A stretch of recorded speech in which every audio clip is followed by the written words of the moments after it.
Hello दोस्तों, मैं doctor Jameel. आज आप लोगों को इस वीडियो में बताऊंगा फ्लोरोक्विनोलोस ग्रुप के बारे में। इस ग्रुप में कौन कौन सी दवाई आती हैं, क्या इसके यूज़ होते हैं, क्या साइड इफ़ेक्ट होते हैं और क्या इसका कवरेज होता है। दोस्तों ये 5-7 मिनट के अंदर आप लोगों को आज क्लियर हो जाएगा फ्लोरोक्विनोलोस कौन कौन सी दवाइयाँ इसके अंदर आती है और कब इसे देते हैं, कब नहीं देते हैं। दोस्तों सबसे पहले मैं आप लोगों को बता देता हूँ फ्लोरोक्विनोलोस ग्रुप के अंदर कौन कौन सी मेडिसिन आती है। तो दोस्तों ओफ्लोक्सासिन, नॉरफ्लोक्सासिन, सिप्रोफ्लोक्सासिन, लियोफ्लोक्सासिन, मोक्सीफ्लोक्सासिन, ये जितनी भी जेमीफ्लोक्सासिन और स्पारफ्लोक्सासिन, जिस भी टेबलेट के अंत में दवाई के लास्ट में फ्लोक्सासिन आता है, दोस्तों आप लोग को समझ जाना है वो फ्लोरोक्विनोलोस ग्रुप की मेडिसिन से। ये तो हुआ फ्लोरोक्विनोलोस ग्रुप के अंदर कौन कौन सी दवाई आती है, मैंने आप लोगों को ये बता दिया। अभी मैं आप लोगों को बताऊंगा इसका कवरेज क्या है। तो दोस्तों जो फ्लोरोक्विनोलोस ग्रुप की जो मेडिसिन होती है, इनका ग्राम पॉजिटिव और ग्राम नेगेटिव दोनों कवरेज होता है। और कुछ कुछ मेडिसिन है जिसमें उनका एटिपिकल कवरेज भी है। एटिपिकल का मतलब होता है कि वो क्लेप्सिला, क्लेमाइडिया जो बैक्टीरिया होते हैं, इन्फेक्शन होते हैं, उनको भी कवर करती है। तो दोस्तों उनका अगर कवरेज की बात करें तो ग्राम पॉजिटिव, ग्राम नेगेटिव दोनों कवरेज है। और रेयरली कुछ कुछ दवाइयों का एनारोबिक भी है और एटिपिकल में इनका क्लेमाइडिया और क्लेप्सिला भी ये कवर करती है। दोस्तों तो कवरेज की बात हुई। अभी मैं आप लोग को बताऊंगा ये वर्क कैसे करती है। तो दोस्तों जो बैक्टीरिया होते हैं वो डीएनए को इनहिबिट करते हैं, जिसके कारण उनकी संख्या बढ़ जाती है। तो जो फ्लोरोक्विनोलोस ग्रुप की दवाई होती है ये बैक्टीरियोसाइडल ड्रग होती है। बैक्टीरियोसाइडल ड्रग होने के कारण ये बैक्टीरिया को किल कर देती है और जो बॉडी को इन्फेक्शन से बचा लेती है। तो इस तरह से काम करती है। अभी मैं आप लोगों को बताऊंगा कहाँ कहाँ ये कैसे काम करती है, कौन कौन से ऑर्गन सिस्टम पे कवर करेगी। तो दोस्तों हमारे रेस्पिरेटरी ट्रैक्ट के इन्फेक्शन जितने भी है उसमें फ्लोरोक्विनोलोस ग्रुप का बहुत अच्छा रिजल्ट है। गैस्ट्रोइंटेस्टाइन, जीआई ट्रैक्ट जिसे हम बोलते हैं, उसमें इनका बहुत अच्छा रिजल्ट है। और लोअर यूरिनरी ट्रैक्ट सिम्टम्स, जो भी लोअर यूरिनरी ट्रैक्ट के जितने भी इन्फेक्शन है, यूरिनरी ट्रैक्ट के जितने भी इन्फेक्शन है, उसमें इसका बहुत अच्छा रिजल्ट है। सबसे पहले हम बात करेंगे रेस्पिरेटरी ट्रैक्ट के इन्फेक्शन के बारे में। तो दोस्तों जो रेस्पिरेटरी ट्रैक्ट के इन्फेक्शन होते हैं इसमें हम 2 दवाई यूज़ करते हैं। एक होती है हमारी लियोफ्लोक्सासिन, दूसरी होती है मोक्सीफ्लोक्सासिन। ये दोनों जो दवाई होती है इनका ग्राम पॉजिटिव और ग्राम नेगेटिव दोनों कवरेज है और साथ में इनका एटिपिकल कवरेज भी है। अगर हम बात करें सबसे पहले लियोफ्लोक्सासिन की, तो दोस्तों लियोफ्लोक्सासिन जो टेबलेट होती है इसका ग्राम पॉजिटिव कवरेज है, ग्राम नेगेटिव कवरेज है। साथ में as a second line ATT के रूप में भी यूज़ किया जाता है। सेकंड लाइन एटीटी मतलब anti tubercular treatment, anti tubercular regimen में इसका यूज़ किया जाता है। जिस पेशेंट को टीबी होती है, ट्यूबरकुलोसिस होती है, उन मरीजों में भी इसे दी जाती है। तो दोस्तों आप लोग को हमेशा याद रखना है लियोफ्लोक्सासिन टेबलेट को इसे नॉर्मली नहीं देना है, क्योंकि ये as a second line ATT के रूप में भी इसका यूज़ किया जाता है। अभी मैं आप लोगों को बताऊंगा कौन कौन सा सिम्टम अगर रेस्पिरेटरी ट्रैक्ट में देखने मिले तो हम इसे देंगे। तो दोस्तों अगर पेशेंट को कॉम्प्लिकेटेड न्यूमोनिया हो, पेशेंट को राइनोसाइनोसाइटिस हो, अगर पेशेंट को कोई चेस्ट इन्फेक्शन हो, अगर पेशेंट को हमें सेकंड लाइन एटीटी में यूज़ करना हो, तो आप लोगों को तभी इन्हीं कंडीशन में लियोफ्लोक्सासिन की टेबलेट देना है। दोस्तों ये 500 mg की टेबलेट आती है, जो कि आप लोग स्क्रीन पर देख सकते हैं। 500 mg की टेबलेट आती है, इसे हम दिन में 1 बार दे सकते हैं या दिन में 2 बार दे सकते हैं 500 mg की टेबलेट को। और ये 750 mg में भी आती है। 750 mg वाली टेबलेट को आपको दिन में 1 बार देना है। तो दोस्तों इस तरह से ये रेस्पिरेटरी ट्रैक्ट में काम करती है।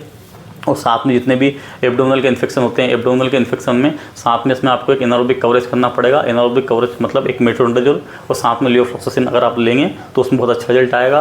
पेट के इन्फेक्शन जैसे कि पेशेंट को लीवर एब्सेस है या फिर किडनी एब्सेस है, उस कंडीशन में भी आप इसका यूज़ कर सकते हैं। अगर वहीं हम बात करें नेक्स्ट जो इसकी दवाई इसके साथ में है मोक्सीफ्लोक्सासिन, तो दोस्तों मोक्सीफ्लोक्सासिन को हम बोल सकते हैं ये लियोफ्लोक्सासिन से ऊपर है थोड़ा। तो इसकी जो टेबलेट आती है 400 mg की आती है। 400 mg से हम सुबह शाम में दे सकते हैं मोक्सीफ्लोक्सासिन को। और इसका भी ग्राम नेगेटिव कवरेज है, ग्राम पॉजिटिव कवरेज है। साथ में ये भी है कि सेकंड लाइन एटीटी के रूप में यूज़ इसका किया जाता है। और इसका एक जो कवरेज और है वो है एटिपिकल, जो क्लेमाइडिया और क्लेप्सिला के जो भी इन्फेक्शन है उनको भी कवर करती है। अगर हम बात करें इसके यूजेस के बारे में, तो दोस्तों रेस्पिरेटरी ट्रैक्ट में अगर पेशेंट को कॉम्प्लिकेटेड न्यूमोनिया हो, पेशेंट को राइनोसाइनोसाइटिस हो, पेशेंट को कॉम्प्लिकेटेड यूटीआई हो, तो उस कंडीशन में मोक्सीफ्लोक्सासिन टेबलेट का यूज़ किया जाता है। तो दोस्तों ये तो बात ही लियोफ्लोक्सासिन और मोक्सीफ्लोक्सासिन की जो हमारे रेस्पिरेटरी ट्रैक्ट पे काम करती है। और साथ में इनका जो है अगर पेशेंट को लीवर एक्सेस वगैरह हो, किडनी का एक्सेस हो, उसमें भी वर्क करेगी। और कॉम्प्लिकेटेड ड्यूटी आए तो उसमें भी काम करेगी। दोस्तों ये तो बात हुई लियोफ्लोक्सासिन और मोक्सीफ्लोक्सासिन की। अभी मैं आप लोगों को बताऊंगा सिप्रोफ्लोक्सासिन, ओफ्लोक्सासिन और नॉरफ्लोक्सासिन, इन तीनों दवाइयों को कब देना है। तो दोस्तों जो तीनों दवाइयाँ हैं इन्हें आपको पेट के जितने भी इन्फेक्शन है उसमें देना है। जो पेट के इन्फेक्शन होते हैं ग्राम नेगेटिव बैक्टीरिया के कारण होते हैं। आप लोग हमेशा याद रखना है कोई भी पेट का पेशेंट आता है, एब्डोमिनल पेशेंट आता है, एब्डोमिनल कंप्लेंट के साथ आता है, तो आपको उनको उसमें उस कंडीशन में इन तीनों दवाइयों को देना है, या तो ओफ्लोक्सासिन, नॉरफ्लोक्सासिन या सिप्रोफ्लोक्सासिन।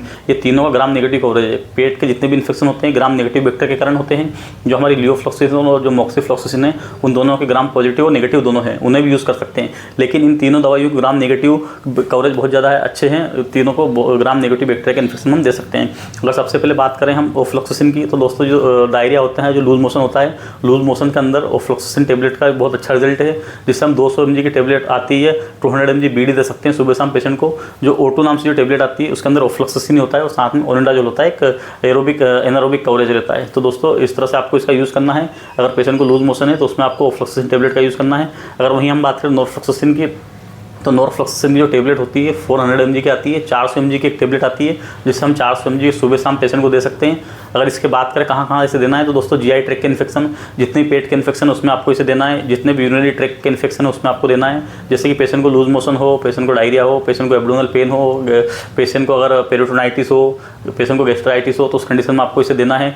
अगर पेशेंट को यूरिनरी ट्रैक्ट सिम्टम, जैसे कि पेशेंट को बर्निंग मिक्सचुरेशन है, पेशेंट को अर्नेजेंसी है, पेशेंट को बार बार यूरिन आ रहा है, पेशेंट को UTI है, पेशेंट को यूरेटर का इन्फेक्शन है, पेशेंट को किडनी एक्सेस है, तो उस कंडीशन में आपको नॉरफ्लॉक्सासिन की टेबलेट देना है।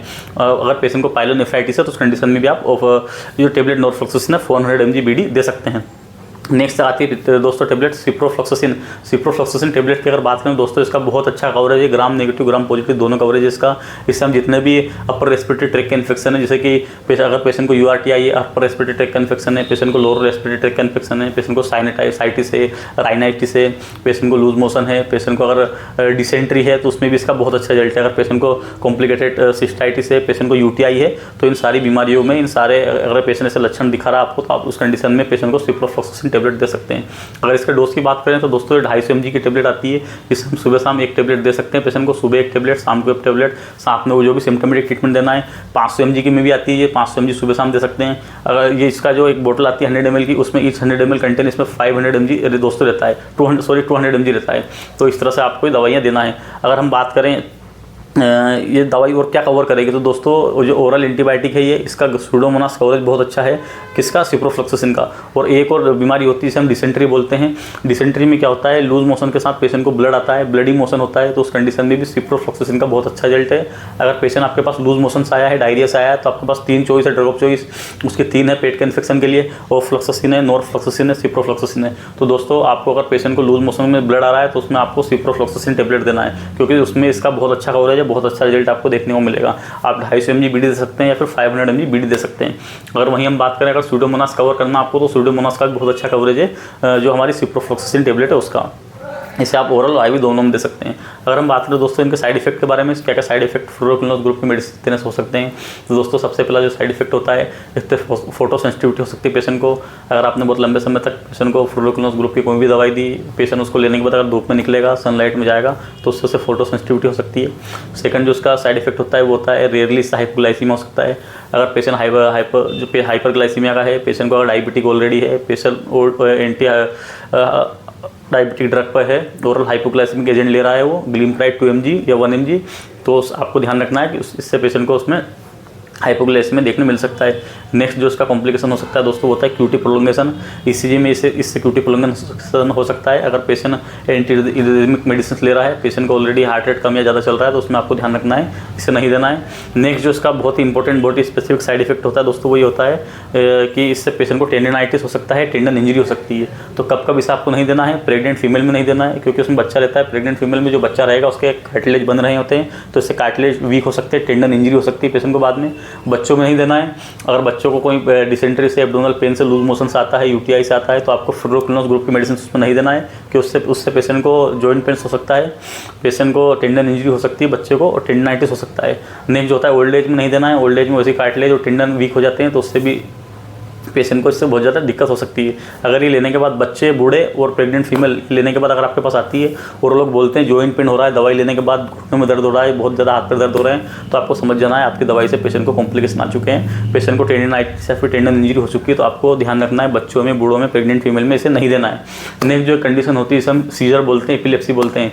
एपिलेप्सी, सीजर, मिर्गी वाले मरीजों में भी आपको फ्लोरोक्विनोस ग्रुप की मेडिसिन नहीं देना है, क्योंकि इससे वो एग्रावेटेड हो गए, सीजर पेशेंट के बढ़ सकते हैं, सीजर और ज़्यादा आ सकते हैं। तो दोस्तों ये हमारा फ्लोरोक्विनोस ग्रुप के ऊपर जो दवाइयाँ आती है उसका लेक्चर पूरा हुआ। अगर आप लोगों को लेक्चर अच्छा लगा हो तो वीडियो को लाइक जरूर करें और चैनल को सब्सक्राइब करना ना भूलें। Thank you.